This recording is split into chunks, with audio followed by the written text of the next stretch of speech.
মধ্যপ্রাচ্যের পরিস্থিতি আবারও যেন অস্থির হয়ে উঠেছে, কারণ মার্কিন প্রশাসনের ভেতর থেকে এবার ফাঁস হয়েছে বিস্ফোরক এক অভিযোগ। আর এই অভিযোগটি অন্য কেউ নন, উঠেছে ইসরায়েলি প্রধানমন্ত্রী বেনিয়ামিন নেতানিয়াহুর বিরুদ্ধেই। তাহলে কি দীর্ঘদিন ধরে বন্ধু রাষ্ট্র হিসেবে পরিচিত যুক্তরাষ্ট্র ও ইসরায়েলের মধ্যে এবার ফাটল ধরতে শুরু করেছে? যুক্তরাষ্ট্রভিত্তিক গণমাধ্যম এক্সিওসের একটি প্রতিবেদন থেকে জানা যায়, সিরিয়াকে ঘিরে ভূতের ভয়ে সিদ্ধান্ত নেওয়া আর আগে গুলি পরে প্রশ্ন, ইসরায়েলি প্রধানমন্ত্রী নেতানিয়াহুর এই নীতি নিয়েই অভিযোগ তুলেছে যুক্তরাষ্ট্র।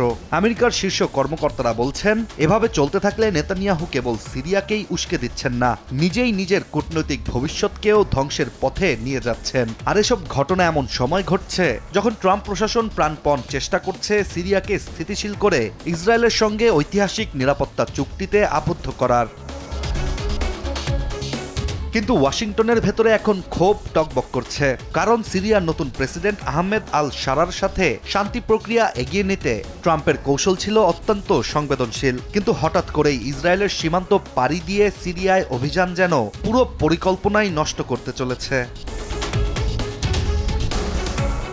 28 নভেম্বর সিরিয়ার প্রায় 10 মাইল ভেতরে ঢুকে সন্দেহভাজন যোদ্ধাদের গ্রেপ্তার করে আইডিএফ। তবে কিছুক্ষণের মধ্যেই অজ্ঞাত বন্দুকধারীদের হামলায় 6 ইসরায়েলি সেনাও আহত হয়। এরপরই উদ্ধার অভিযানে আইডিএফ আকাশ থেকে বৃষ্টির মতো বোমাবর্ষণ শুরু করে। ওই হামলায় 13 সিরিয়ান নিহত হয়, যাদের বেশিরভাগই বেসামরিক।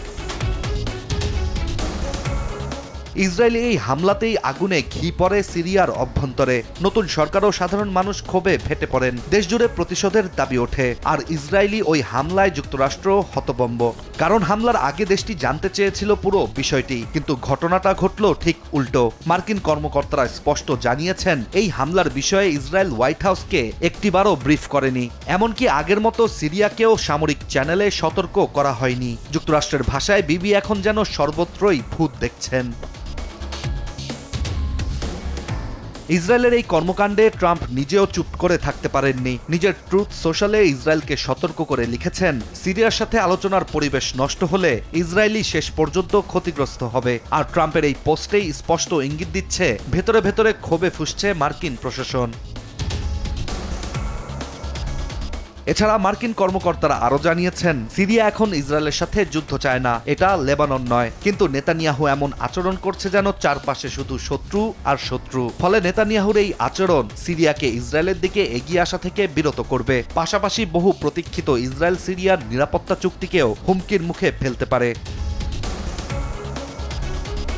তবে ইসরায়েলও বর্তমানে বিপাকে রয়েছে। ট্রাম্পের আল শারারের প্রতি অস্বাভাবিক উষ্ণতা, নিষেধাজ্ঞা তুলে নেওয়া এবং সৌদি বৈঠকের পর হঠাৎ দারুণ ব্যক্তিগত সম্পর্ক গড়ে ওঠা সবকিছু যেন ইসরায়েলের নিরাপত্তা মহলে অস্বস্তি তৈরি করছে।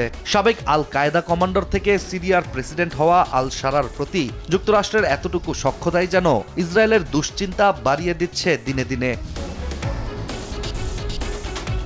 এখন ওয়াশিংটনে যারা সিরিয়ার ফাইল সামলাচ্ছেন, তাদের প্রশ্ন, নেতানিয়াহু কি ট্রাম্পের সতর্কতাকে গুরুত্ব দেবেন, নাকি নিজের মতো করেই মধ্যপ্রাচ্যের তাণ্ডব চালাতে থাকবেন? ইশতিয়াক হোসেন, দেশ টিভি।